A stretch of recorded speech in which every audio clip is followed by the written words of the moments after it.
যে মই সদায় প্ৰশংসা ভয় কৰোঁ, সমালোচনা ভাল পাওঁ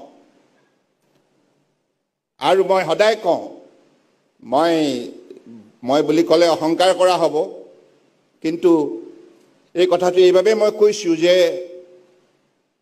মনে প্ৰাণে যিটো কথা মই বিচাৰোঁ যে যিমান মোৰ বিৰুদ্ধে কঠোৰ সমালোচনা কৰিব মই হিমানেই সক্ৰিয় হ'ম, সতৰ্ক হ'ম, সজাগ হ'ম, সতেজ হ'ম। সকলো সময়তে মোক আপোনালোকে যেনেধৰণে ডাঙৰ দীঘল কৰিছে তেনেধৰণে আপোনালোকে সদায় যেন এই অভাজনৰ প্ৰতি আপোনালোকৰ মৰম স্নেহ অটুট ৰাখে। কাৰণ এটা সাধাৰণ পৰিয়ালৰ, খেতিয়ক পৰিয়ালৰ, বান বিধ্বস্ত অঞ্চলৰ এটি পৰিয়ালৰ সন্তান হিচাপে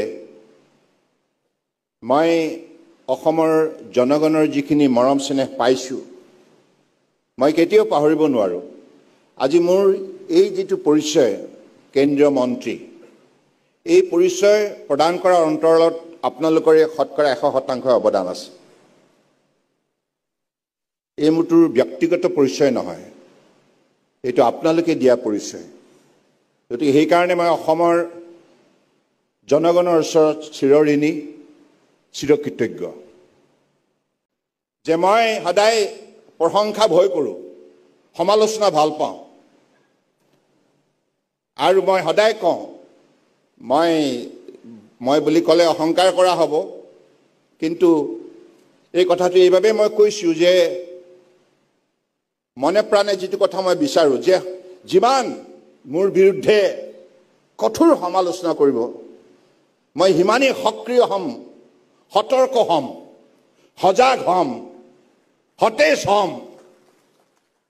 গতিকে সেইবাবে নিৰ্ভীকতা সাংবাদিকতাৰ মহাস্ত্ৰ বুলি মই গণ্য কৰোঁ আৰু এই মহাশক্তি প্ৰয়োগ কৰিলে সমাজ সঠিকভাৱে সঠিক দিশত আগুৱাই যাবলৈ প্ৰত্যেকগৰাকী নাগৰিকে তেখেতসকলৰ সামাজিক দায়িত্বৰ কৰ্তব্যখিনিক সঠিকভাৱে মূল্যাংকন কৰিব পাৰিব।